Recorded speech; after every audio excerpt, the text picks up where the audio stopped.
Self-driving cars, air taxis, high-speed rail.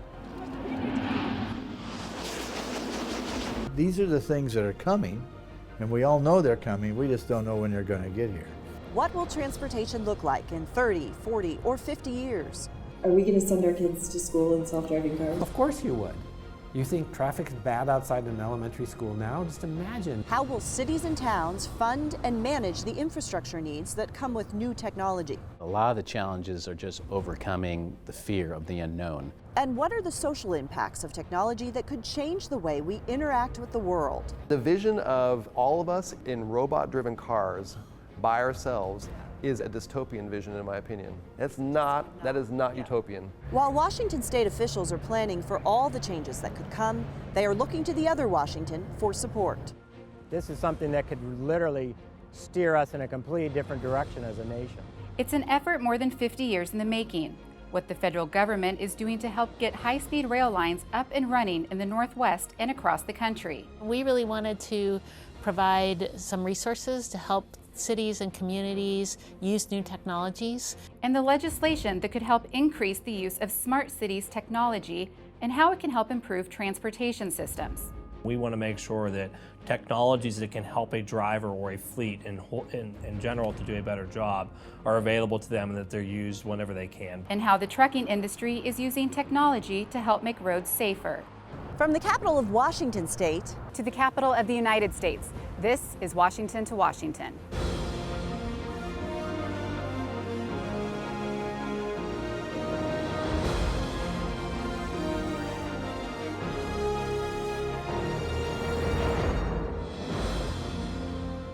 Hello and welcome to Washington to Washington. I'm Jennifer Huntley in Washington State at a Tesla supercharging station in Centralia.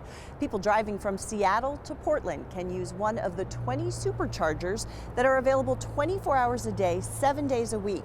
More and more drivers may be stopping at places like this instead of gas stations in the future.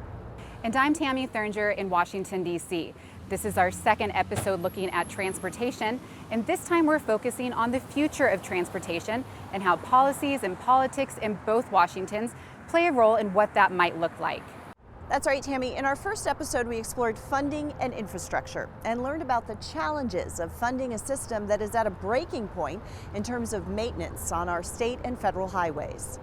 We spoke with lawmakers on the front lines of transportation funding and policy in this state. They told us, given the needs in our state and the lack of federal support, another funding package may be on the horizon. The time is now. It's going to take us a while to be able to put together an agreement, both on the size of the package, the revenue that's needed, the kinds of revenue that's needed, and what projects are going to get funded. We've got, big demands. In the grand scheme of things, this is pretty close on the heels of the last package. We're still in the throes of that. These projects are still being funded. They're still being, some haven't even started yet within the context of that Connecting Washington package. So it's tough when you start talking revenue only, although we know that things are changing. In this episode, we go beyond the debate over funding transportation today to the future of funding and the future of transportation in general, such as expanded light rail and self-driving cars. What will our cities and towns look like in 5, 10, 50 years? It's a question that state lawmakers are asking as they try to map out transportation legislation for the future. Everyone's talking about electrification. As the chair of the State Senate Transportation Committee, Senator Steve Hobbs has spent plenty of time thinking about what transportation might look like in the future. I think Washington State is way ahead of other states because we're setting up the work groups. Last legislative session, Hobbs proposed an ambitious $17 billion 10-year transportation plan that addressed future needs. It didn't make it out of committee, but Hobbs says the plan should get people thinking about the kinds of cars they drive. We still have time on it. Only 2% of the vehicles right now are electric. So I think what we have to do is just be prepared, right? So when the time comes, or when the time will come, let's look how we're going to do this. With lagging revenue from the gas tax and a future that is leaning toward less reliance on fossil fuels, lawmakers are looking for another way of funding new roads and maintenance. One idea, a road usage charge. What is it? A charge drivers would pay based on how many miles they drive, not how much gas they consume. The approach is similar to how people pay for their utilities, including electricity and water. A pilot project run by the Washington State Transportation Commission had 2,000 drivers track and report their mileage over the last year and provide feedback to state officials. The system would use technology inside cars, which raises privacy issues. A lot of the challenges are just overcoming the fear of the unknown. For example, a lot of the maybe folks my age and older they don't want to be tracked, right? But millennials, like my kids, they know they're being tracked and they don't care. A miles traveled charge for vehicles, a carbon fee, whatever the mechanism, one thing is certain: the state needs to find a replacement for the long, reliable gas tax. Hobbs plans to introduce a bill this upcoming session that would impact electric car owners. This is 5 years out. Electric vehicles will have a choice, either pay a fee or go to the road usage charge. So that's what I'm kind of thinking as we go forward.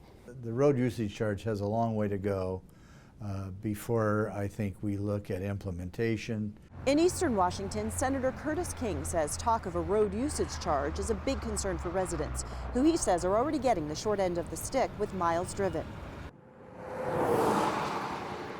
If you think about our side of the state, we're really paying a road usage charge now. We just don't call it that. If you have a car that gets 20 miles to the gallon and you live 20 miles outside of the city and you work in the city, you burn a gallon of gas every day going in and coming back. So a gallon of gas, you have a state tax of 49.5 cents. 20 miles, it's about 2.5 cents. A mile is what you're paying in a road usage charge. Getting the technology into cars to collect the road usage charge is another issue. The cost to collect a road usage charge is somewhere between 10 and 12 cents per dollar, where collect the gas tax is like 0.5 cent per dollar. So you got to make that 10% up somewhere. One idea from Senator King: make the rate per mile dependent on miles driven. Everybody that drives 5,000 miles pays a certain rate. If you drive 10,000 miles a year, you pay a little less for the next 5,000, and then as you go to 15, you pay a little less, so that we reduce the burden. Senator King says the divide between Eastern and Western Washington can be evident in the way people travel, meaning transportation also represents an area's values. When you get on a bus or you get on light rail, you've lost your freedom.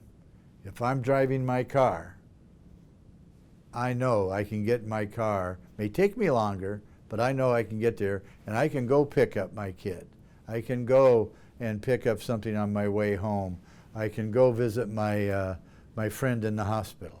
There's all kinds of things that having your own vehicle gives you. That's a freedom, and I think people like the fact that they have that freedom and that choice, and they're willing to put up with a lot to be able to maintain that freedom. Senator King acknowledges that technology might change people's reliance on cars. The technology is going to have great effects on us. Smaller cars, cars that drive themselves. And even when technology seems to be moving fast. But we have to slow roll this thing. We don't want to make mistakes. For example, there was a little study that came out about autonomous vehicles, and they put out a stop sign. An autonomous vehicle stopped, did its sensors, and then moved on. Then they took the same stop sign, put 2 white dots on it, and the vehicle read it as 45 miles an hour and blew right past it. So let's take this a little slow, but it is coming, and we have to be prepared for that. So who will pay for the changes needed to support high-tech transport? Hobbs says there will need to be partnerships between local governments and the private sector, as well as the federal government. Right now, just looking, states are doing it by themselves, and I think in the end, they're going to probably want a framework that covers the entire United States. As for the big question, what will our highways and roadways look like in 50 years? I can envision a tube that from Seattle to Spokane, you get in these little capsules, maybe 8 of you, and you just shoot over to Spokane. If you need to get off at Ellensburg, this little gate opens up and you pull off. Not everybody has to do it, but you do it. A federal grant helped pay for the study that looked at a road usage charge and how it might work for drivers. But Senator Hobbs and Senator King agree that the federal government needs to do more to help fund the changing landscape of transportation. Congress is exploring another way of travel, high-speed rail. Tammy, what can you tell us about this? Hi, Jennifer. High-speed rail has been touted as the transportation of the future, and efforts are underway in both Washingtons to make it a reality. In a country that spans a continent, modern transportation is vital to continued growth. I will recommend heavier reliance on competition in transportation. I will ask for funds to study high-speed rail transportation between urban centers. We will begin with test projects between Washington and Boston. On high-speed trains, passengers could travel this distance in less than 4 hours. President Lyndon Johnson made those comments while delivering his 1965 State of the Union address. That same year, Congress passed the High-Speed Ground Rail Transportation Act, and President Johnson signed it into law as part of his Great Society's policy initiatives. Yet 54 years later, we don't have any at this time. Andy Coons, president of the U.S. High-Speed Rail Association, says despite the lack of progress, high-speed rail will become a reality. Little by little, the pieces are starting to come together. We laid out a coherent national map like our interstate highway system, connecting every state, all the major cities, in a seamless system where you could just move all over the country with ease. Art Gazzetti, Vice President of Mobility Initiatives and Public Policy at the American Public Transportation Association, agrees high-speed rail in the U.S. has a long way to go, but says we have the seeds for a great system that would be a boon for the economy. One of the key benefits of high-speed rail is the broader connection with markets and labor. That's what an agglomeration economy, we call that. Well, what high-speed rail does, it will connect, call it a mega region, one population center, say in Portland to Seattle to Vancouver, BC. And the more you connect them in a quick way, you have a bigger economy to access more economic activity, higher productivity in the region, and just in general, more economic output. Efforts to create a Cascadia mega region is decades in the making. The 462-mile Pacific Northwest corridor runs from Eugene, Oregon to Vancouver, British Columbia. It was federally designated as a high-speed rail corridor by the Intermodal Surface Transportation Efficiency Act of 1991. More recently, several studies looking at the possibility of building an ultra-high-speed rail line from Portland to Vancouver, BC have been done. Another is expected to be finished by the end of next year. So what could Washington State's high-speed rail line look like? According to the Washington State Department of Transportation, multiple types of technology for the system are being studied, but one might have an advantage. Every system in the world, major commercial systems, are all the same, more or less the same technology. It's steel wheel trains on steel track, the same traditional type track. It's just all perfected to the highest levels. So the straightest track, even the steel they use in the track is higher grade, and the way they weld it is higher grade. It might not sound high-tech, but that conventional steel wheel on steel rail technology has a maximum design speed of 250 miles per hour. Maglev uses superconductive magnets to hover train cars above an electric track with a maximum design speed of 375 miles per hour. But the technology isn't being used beyond 2 small tracks in China and Japan. We don't really know if maglev is ever going to have an application. It is proven to work, although we've heard that it can cost up to 5 times more per mile to build, and it uses an enormous amount of energy. And we don't know, because it's not in full commercial operation anymore, we don't know what kind of maintenance requirements are involved. Even less is known about the actual capabilities of Hyperloop.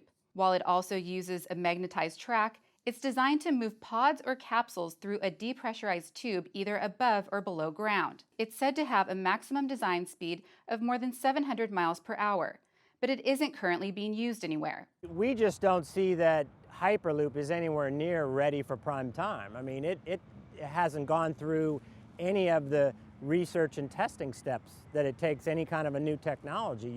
Gazzetti says lesser used and still in development technologies shouldn't be ignored, but it also shouldn't hold up progress. Innovation is a good thing. We should constantly be probing for new ideas and ways to do things in perhaps a different and more efficient way. However, having said that, we have technology that's here right now high-speed steel-on-steel technology. Definitions of high-speed rail vary, but the Cascadia Corridor trains would run at more than 200 miles per hour, shuttling riders from Vancouver, BC to Seattle and Seattle to Portland in less than an hour. In areas like the Northwest, Gazzetti says high-speed rail is the best way to keep people moving. The future of high-speed rail in the United States is a matter of mathematics. United States continues to grow, our economy continues to grow. The growth tends to be clustered in these cities and mega regions. The capacity of those places, the highway system's not going to be able to do it alone, and they're not going to be able to expand. You can't just keep building lanes. The highways are built up and they're very congested. Airports, very hard to build a new airport these days. High-speed rail can be the complement to those, giving you the capacity you need to growth and actually making that growth possible. Development and construction of the Cascadia line would require government involvement at all levels, including a new federal council. The Non-Traditional and Emerging Transportation Technology Council will address oversight gaps created by emerging technologies that fall under the jurisdiction of the DOT. In July, Transportation Secretary Elaine Chao spoke about the new council that will help local and state governments with projects like high-speed rail and self-driving cars. We don't really have a place that can respond to informational requests from people who want to know what the government's role is. And because it was new, it was kind of intimidating too. So we set up this new emerging transportation technology council that would bring all the heads of these various offices together and provide a one-place shop for new and emerging technology innovators. The federal government will also likely be involved when it comes to funding the project. WashDOT's preliminary ultra-high-speed ground transportation feasibility study estimated the initial capital cost for the rail line at between $24 and $42 billion.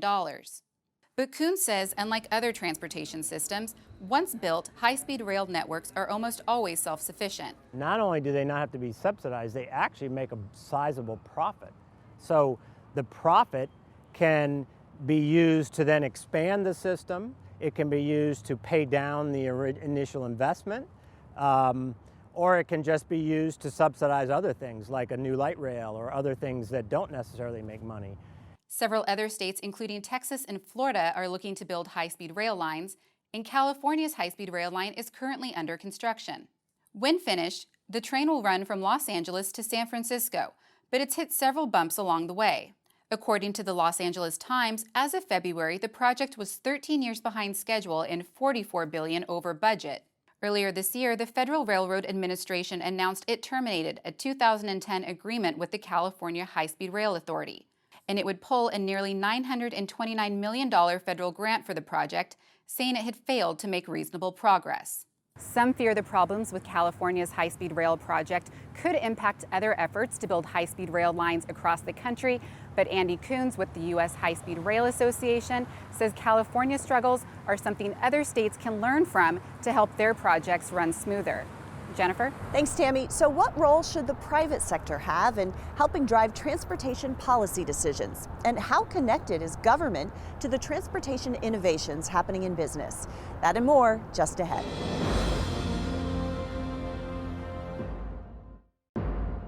Welcome back to Washington. When it comes to technology and transportation, the private sector seems to be moving at a record pace with innovating new products and ideas.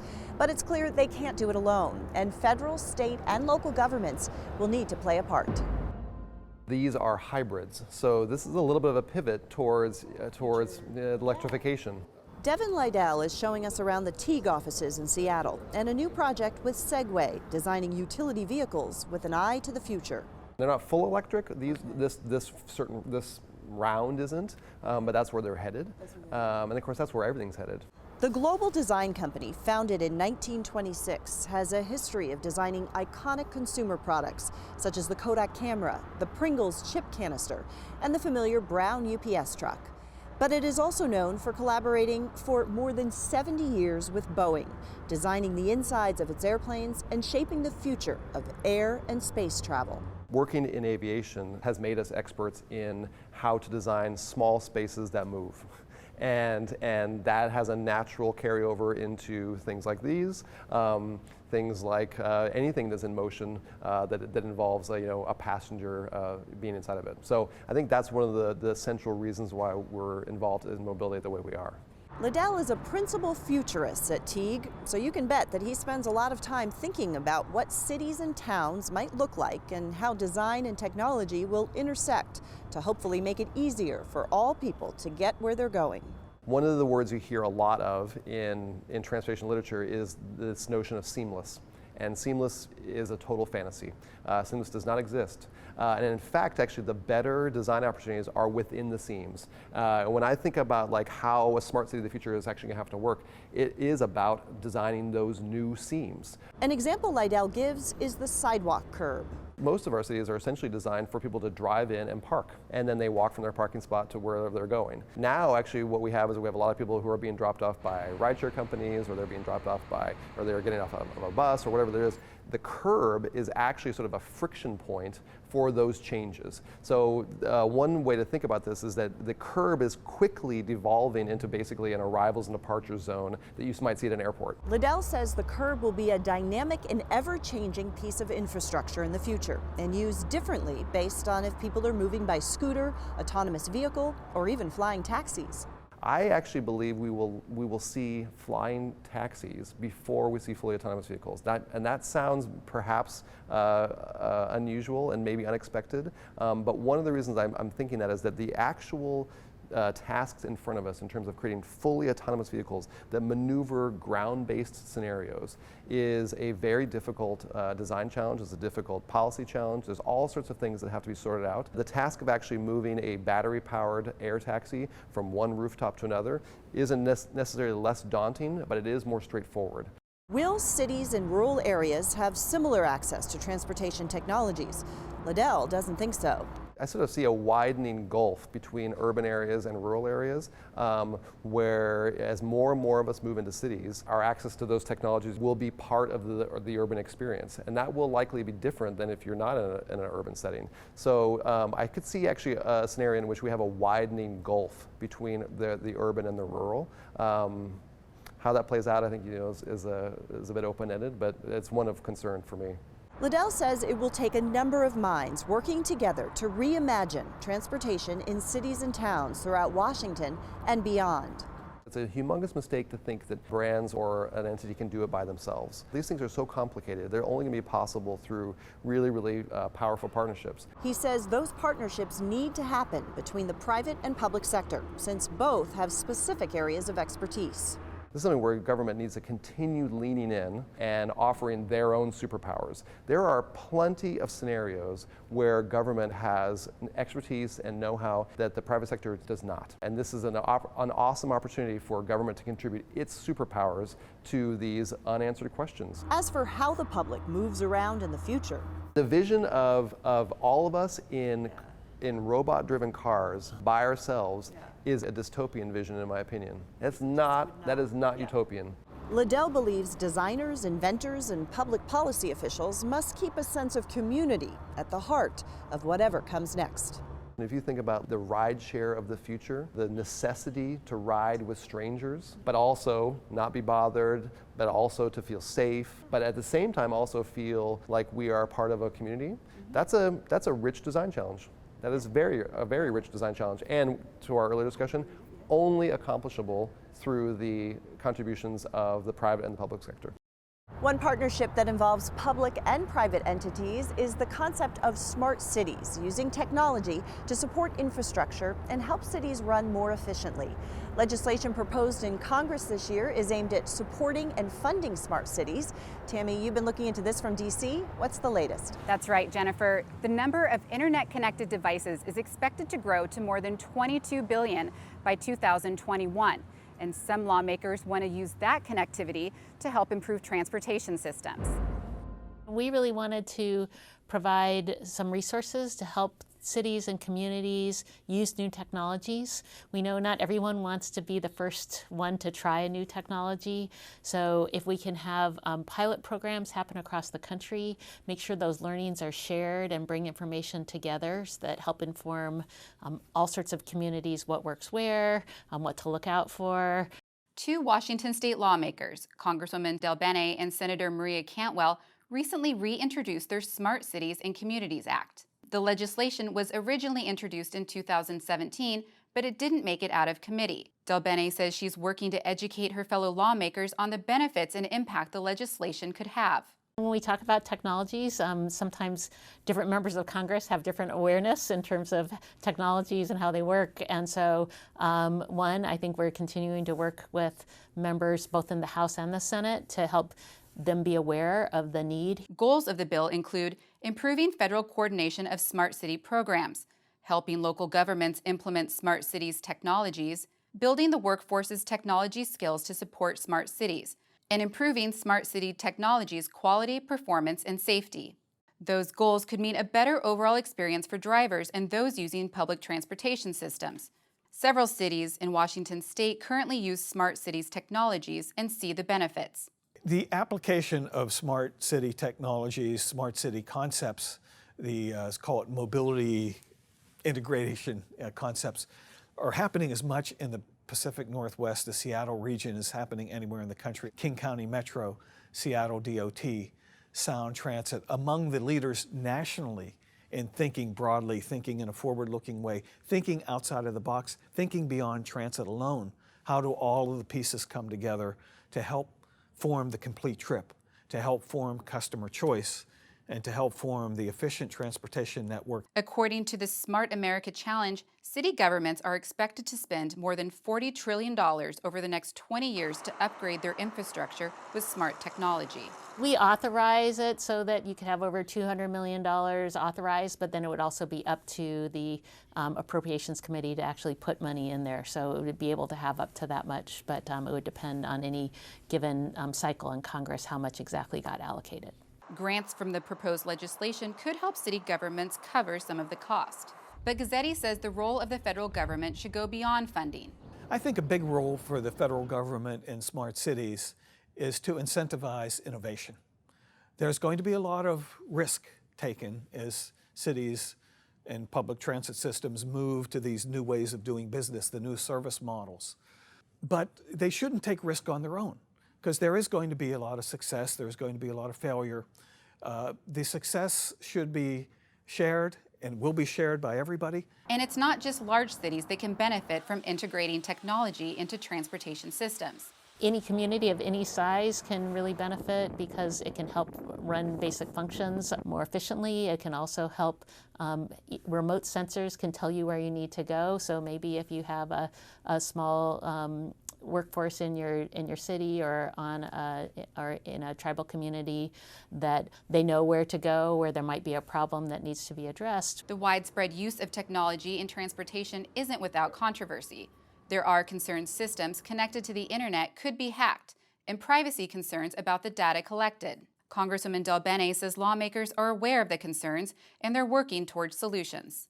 We need to create some rules of the road, and I'm a big believer in making sure we do a good job of highlighting how people's personal data would be used and make sure that we're receiving that consent. I've introduced legislation to really make sure that we have a federal privacy law in place to make sure that consumers are in control of their most sensitive personal information. Both the House and Senate bills were introduced in their respective chambers and referred to the appropriate committees back in May. As of now, no other action on the legislation has been taken. Jennifer? Thanks, Tammy. When we come back, We're going to have self-driving cars in 5 years. Well, yeah, and they've said that for 5 years. we get a better picture of what the future might look like from someone who has spent decades studying transportation.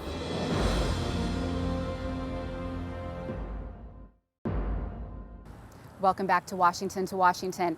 Almost everyone relies on goods moved by the trucking industry, and now technology is helping improve the safety of trucks on the road. According to WashDOT, trucks move an estimated $42 million worth of freight on Washington state roadways every hour of every day. That's good news for commerce, but potentially bad news for safety. Road Safe America, a nonprofit organization promoting road safety, recently analyzed federal data and found between 2009 and 2017, Washington State experienced the largest percentage increase of truck crash fatalities in the country. We have a lot of theories. Distracted driving, the use of cell phones has gone up, drastically over the last several years. Even with states having recent bans on texting and driving or the use of a handheld device, we still know that distracted driving is a huge factor with crashes. It's hard to pinpoint the exact cause of crashes, but Dan Horvath, Vice President of Safety Policy at the American Trucking Association, says safety-related technology could help reduce the number of them. This automatic emergency braking, commonly referred to as AEB, that's technology that can be put in the truck to sense whether something in front of that truck has stopped on a highway or a road, and can alert the driver, and in some cases with additional technology actually apply the brakes and prevent that vehicle from stopping and rear-ending that vehicle. Horvath calls trucking a diverse industry and points out a one-size-fits-all approach to safety technology likely wouldn't work. Fleets are going to adopt these technologies based on what works best for them. A fleet operating in the Northeast might not drive under the same conditions than fleets operating in the Midwest or the West Coast. It's preferable to industry to use these technologies and choose the technologies based on what's best for their operations, as compared to a mandate that says you need to have A, B, and C on your fleet no matter where you operate and what type of operation you're in. Instead, Horvath says the ATA would like to see the federal government incentivize fleets and manufacturers to utilize safety technologies and make them standard on equipment. What we don't want to see are mandates, and again, because mandates are telling carriers, hey, you need to do this, and that certain safety technology may not be the best fit for that fleet. So we'd like to see an incentivized approach, and then also work with stakeholders to determine what technologies are best utilized in our industry, and how can we encourage fleets to start installing those within their own operations because they want to, not because they're being told to do so. Several safety technology options are currently available, but not all trucks are equipped and little is mandatory. Horvath says despite the lack of regulatory requirements, the trucking industry is investing in technology on its own.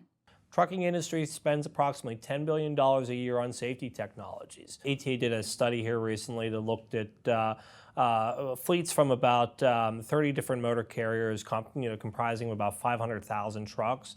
And of that 500,000 truck sampling, we were able to determine that over 70% of those fleets are utilizing safety technologies such as automatic emergency braking. So it's pretty good to show that even from that smaller of a number that fleets are adopting AEB technologies voluntarily.